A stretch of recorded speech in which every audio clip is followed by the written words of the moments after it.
Mesdames, Messieurs, la principale préoccupation du gouvernement en ces périodes difficiles pour notre économie est de soutenir les populations en général et les travailleurs en particulier.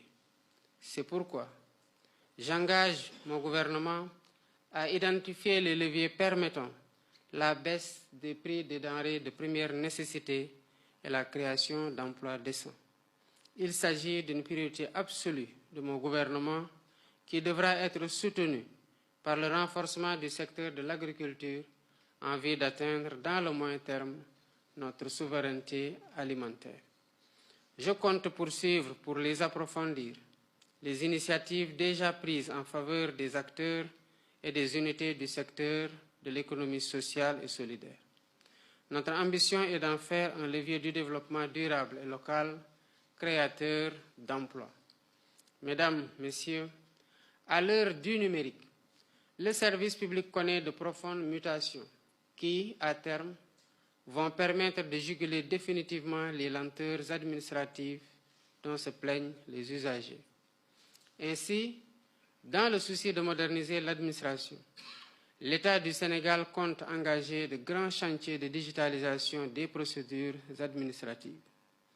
À ce propos, j'exhorte le ministre chargé du Travail à étendre d'une part l'initiative de dépôt et de traitement en ligne du contrat du travail déjà en cours à l'inspection du travail et de la sécurité sociale de Dakar aux autres inspections sur l'étendue du territoire national et d'autre part aux procédures telles que la délivrance des attestations de chers IPRES dans le secteur du travail et de la protection sociale, notamment la Caisse de sécurité sociale, l'Institution de prévoyance retraite du Sénégal, IPRES, l'Institution de coordination de l'assurance maladie obligatoire et les mutuelles sociales relevant du régime simplifié pour le petit contribuable.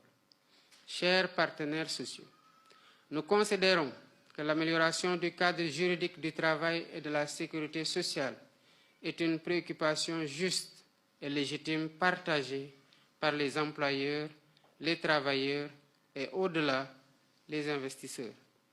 Il convient donc de reconnaître que la législation du travail et de la sécurité sociale doit s'adapter aux mutations intervenues dans le marché du travail et prendre en charge les défis du travail décent. C'est pourquoi j'ai demandé au Premier ministre d'engager le gouvernement en relation avec les partenaires sociaux à une réforme du Code du travail pour mieux répondre à notre ambition de promouvoir l'emploi, l'investissement et la protection des travailleurs. En outre, ce projet de texte prendra en compte le renforcement des pouvoirs juridiques de l'administration du travail en vue d'améliorer sensiblement l'efficacité de ces interventions dans le cadre de la régulation des relations professionnelles.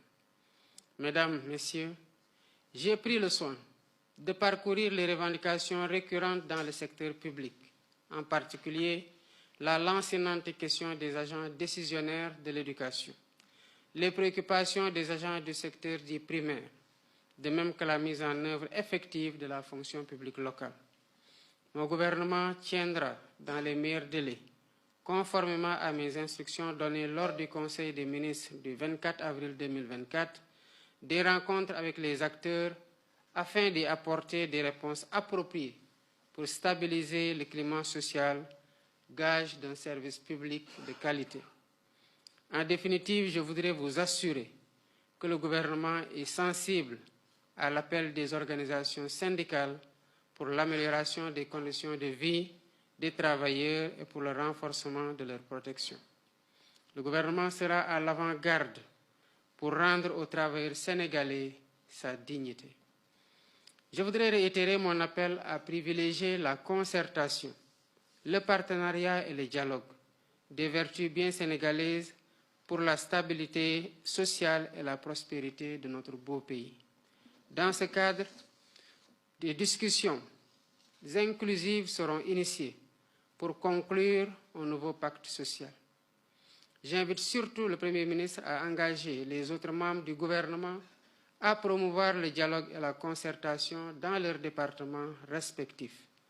Enfin, j'exprime la disponibilité de mon gouvernement à soutenir le secteur privé dans sa mission de création d'emplois massifs et décents. C'est tout le sens de la décision que j'ai prise de regrouper les départements en charge du travail et de l'emploi avec comme finalité la cohérence des politiques et l'efficacité des actions. C'est sur cet appel que je termine mon propos, tout en vous renouvelant mes vœux d'une bonne fête de travail. Je vous remercie de votre aimable attention.